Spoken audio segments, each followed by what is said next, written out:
when Luke Skywalker was most vulnerable. This is a dangerous time for you. It is you and your abilities the Emperor wants. In 1996, Lucasfilm had the biggest Star Wars launch since Return of the Jedi in 1983 with Shadows of the Empire.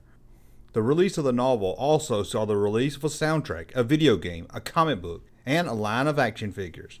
The action figures were released in mid-1996, and its package was much like the Power of the Force 2 design already in stores, yet a different color. In 1995, Power of the Force 2 line, known as the Orange Card, had Vader's head on the left side of the package, the figure placed on the bubble on the right, and at the bottom left the nameplate with photo, as a lightsaber blade would appear across the card.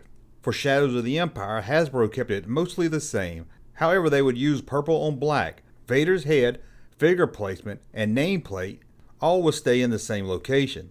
The blade of the saber was now purple. However, they did test some other plans for cards. LPK, the company behind the package design, who has worked with Hasbro as far back as the original 1978 release of the Star Wars action figures, worked up at least 2 concept plans for Shadows of the Empire cards. Each concept would use a vintage Boba Fett figure for the layout, which seems kinda odd being Hasbro had a Boba Fett Power of the Force 2 figure already released or at least on hand. Each card would take from the already released look in some way. This concept card here shows Vader's head still on the far left of the package, but the figure placement and its bubble is wider.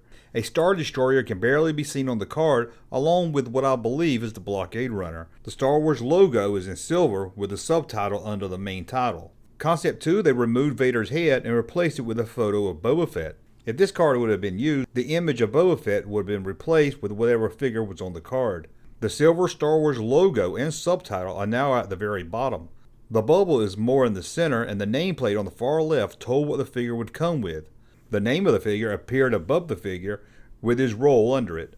Keeping up with the saber-like laser beam on the card, this card will show a blue laser with some type of veins inside. Another plan for the Shadows of the Empire card was to have it with a green background, much like the Power of the Force 2 cards released in 1996.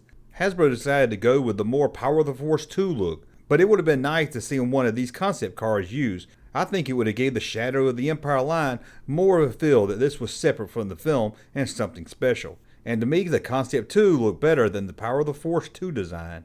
What do you think? Let me know that and more in the comments below. And as always, thumb up so you like my content, subscribe to the channel, and we'll talk again soon.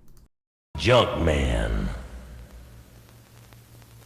Thank you, sir, for that unsolicited testimony.